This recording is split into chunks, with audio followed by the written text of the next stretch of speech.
인간의 하루 필요 수면 시간은 6시간에서 9시간으로 잠을 자는 것은 피로에 쌓인 몸을 휴식하고 뇌를 활성화시키는 중요한 과정입니다.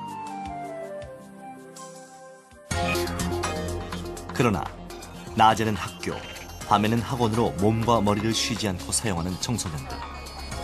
이렇다 보니 우리나라 청소년 10명 중 8명은 수면 부족을 겪고 있습니다.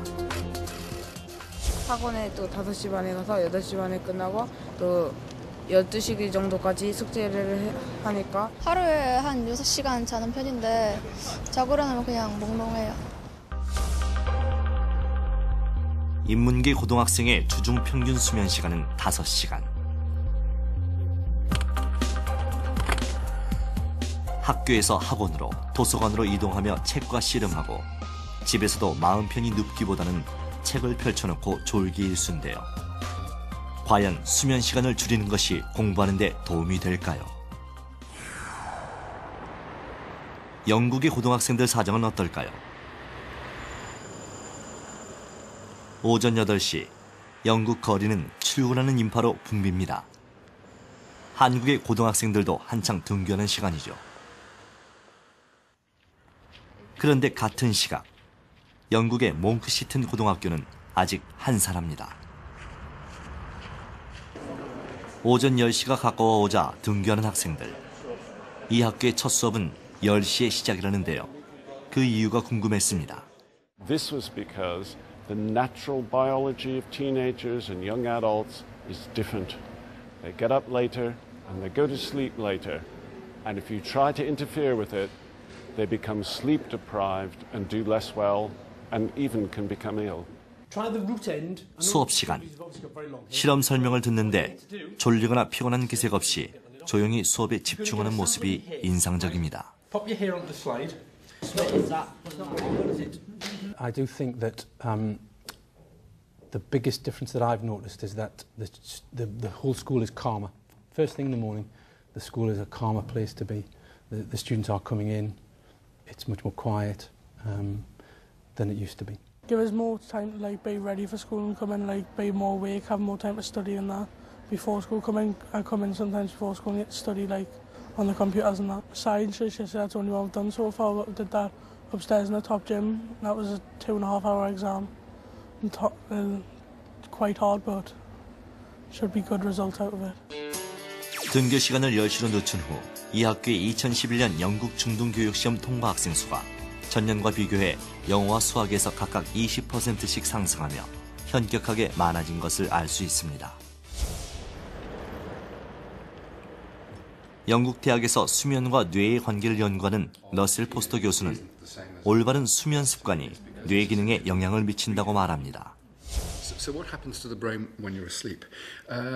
Many people think that the brain is in a state of simply quiet shutting down. But actually some areas of the brain are more active during the sleep process than they are during the wake process. So there's lots of very complicated things going on. Sleep involves an interaction of multiple brain structures at almost every neurotransmitter within the body. And our full understanding of sleep isn't clear, but what has emerged with great clarity over the past few years is that for memory consolidation and the processing of information, sleep is an essential requirement to normal brain function. 올바른 수면 습관의 효과를 실험하기 위해 기숙사 학생 15명이 참여했습니다. 보통 하루에 몇 시간씩 주무세요? 5시간 주무시는 분들, 5시간 정도. 4시간? 4시간 정도 주무시는 분들?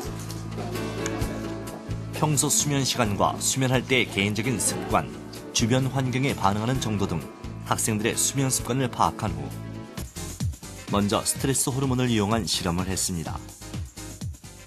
코르티졸이라고 하는 스트레스 호르몬인데요. 그 스트레스 호르몬은 하루에 일주기를 가지고서 변화를 하게 됩니다. 즉 새벽에 잠이 드는 동안은 낮은 수치를 유지하고 있다가 잠이 깰 때쯤 서서히 올라서 딱 잠이 깨고 나면은 우리가 정신을 차려야 되잖아요.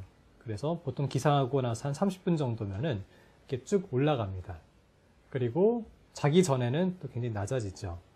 이런 주기를 가지고서 그 주기의 변화를 통해서 우리가 좋은 컨디션이냐 아니면 스트레스를 많이 받은 컨디션이냐 이걸 분석을 하게 됩니다. 코티솔 검사를 위한 타액 채취는 잠자기 전, 기상 직후, 그리고 기상 30분 후 하루 3번에 걸쳐 이루어졌는데요. 저는요?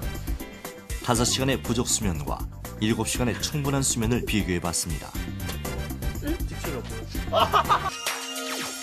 기상 후 코티솔 수치가 높이 상승하는 것이 정상이나 5시간의 부족 수면을 취한 아이들은 대부분 기존 주기와 다른 양상을 보이는데요.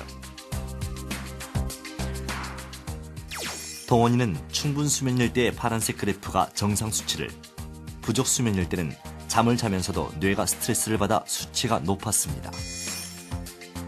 혜령이는 부족 수면을 취한 후 계속 수치가 낮아 몽롱한 상태로 오전 시간을 보냈고, 수영이는 충분 수면과 부족 수면일 때의 차이가 2배 이상 나타났습니다. 세림이도 적은 차이긴 하지만 충분히 잠을 잔 후에 수치가 높았습니다. 이렇게 아침에 기사하고 나서도 충분히 콜티졸 수치가 적절한 각성을 유지할 만큼 올라가지 못하는 것은 어떻게 보면 가장 공부를 효율적으로 해야 되는 오전 시간대에 제대로 주의 집중을 못하게 되는 결과를 초래할 수가 있습니다.